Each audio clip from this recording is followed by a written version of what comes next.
لیکن مشتعل افراد کو روکنے کے لیے جتنی بڑی تعداد میں پولیس لگائی جانی چاہیے تھی، رستے بند کیے جانے چاہیے تھے، چرچز کے ارد گرد سیکورٹی ہونی چاہیے تھی، وہ نہیں تھی.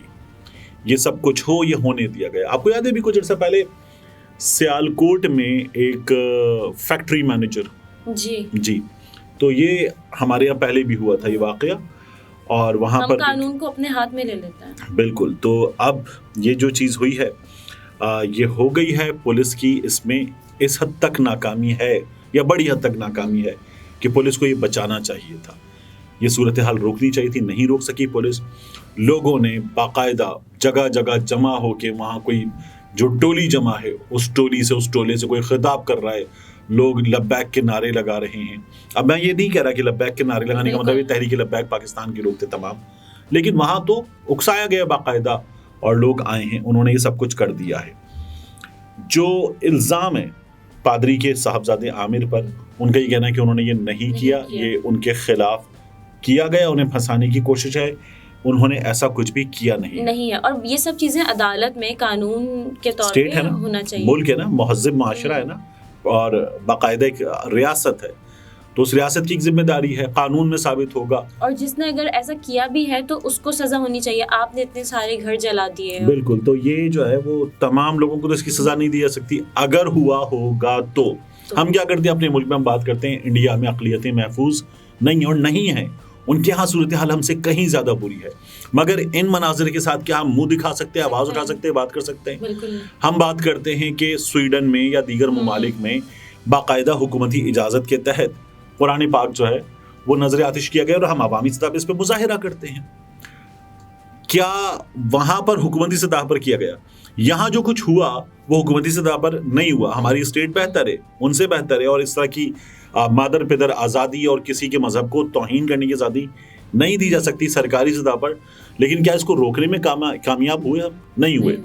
وہاں قرآن پاک نظر آتش کیا گیا تھا، یہاں ہم نے بائبل نظر آتش کر دی. کیا ہم نے درست کیا؟ ہمیں سب کی مقدس کتابوں کا احترام کرنا چاہیے. ہم نے غلط کیا، اور بالکل کیا. اب اس کے بعد بندہ پوچھے اس پورے معاملے میں، ایک ہمارے آئی جی صاحب ہیں، آئی جی پنجاب صاحب ڈاکٹر عثمان نامور صاحب، انہوں نے ابھی 14 اگست پہ یہ کہا کہ کسی سیاسی ریلی کی اجازت نہیں ہوگی.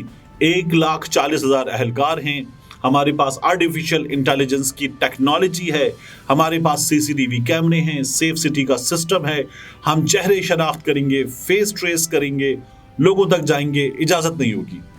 اس کے بعد نون لیگ نے ریلیاں نکال لی، باقی لوگوں نے ریلیاں نکال لی، اور وہ یہ کہتے ہیں کہ جشن آزادی کو خراب نہیں ہونے دیں گے.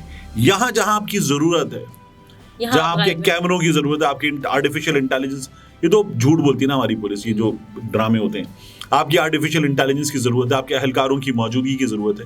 یہاں آپ کیا کر رہے ہیں؟ کچھ بھی نہیں. ناکام. 9 مئی کو کہاں تھے؟ یہ جو 1,40,000 اہلکار ہیں، فیس ٹریس کی ٹیکنالوجی ہے، آرٹیفیشل انٹیلیجنس ہے، کیمرے ہیں، کہاں تھے 9 مئی کو؟ کیوں نہیں روک سکے آپ لوگوں کو؟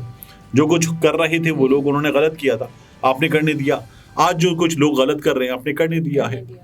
کچھ نہیں پتا آپ کو آئی جی صاحب کو کچھ دنوں میں کوئی ایوارڈ وغیرہ، کوئی تمغہ وغیرہ بھی مل رہا ہو، کیونکہ آئی جی صاحب کو نون لیگ نے استعمال کر لیا ایک سیاسی جماعت کے خلاف مکمل طور پر. ان کی ناکامی ہم دیکھ رہے ہیں، مسلسل دیکھ رہے ہیں، ناکامی نہیں ناکامیاں دیکھ رہے ہیں. ناکامیوں کے علاوہ ان پہ الزام ہے، ان کی پولیس پہ، ان کی سربراہی میں ذل شاکا کے قتل کا الزام ہے، اس کے پوسٹ مارٹم کی رپورٹ بتاتی ہے.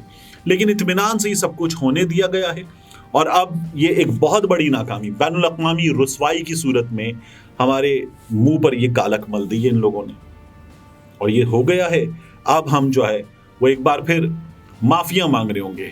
جو بشپ آف پاکستان ہیں، انہوں نے بھی آزاد مارشل، انہوں نے پوچھا کہ کیا کر رہے ہو، ہم نے کیا کیا ہے، ہمارے چرچز کو جلا رہے ہو، ہماری بائبل جلا رہے ہو، یہ کیا کر رہے ہو. ان سے ہم معافی مانگ سکتے ہیں، ان سے ہم شرمندگی کا اظہار کر سکتے ہیں. جو ہو گیا اس کو ہم انڈو تو نہیں کر سکتے، یہ ہم نے کر ڈالا ہے، اور انتہائی افسوس کی بات، انتہائی افسوسناک ہے. ناظرین، گفتگو آپ نے ملاحظہ فرمائی. طارق متین ہمارے ساتھ تھے. اجازت دیجیے، اللہ حافظ.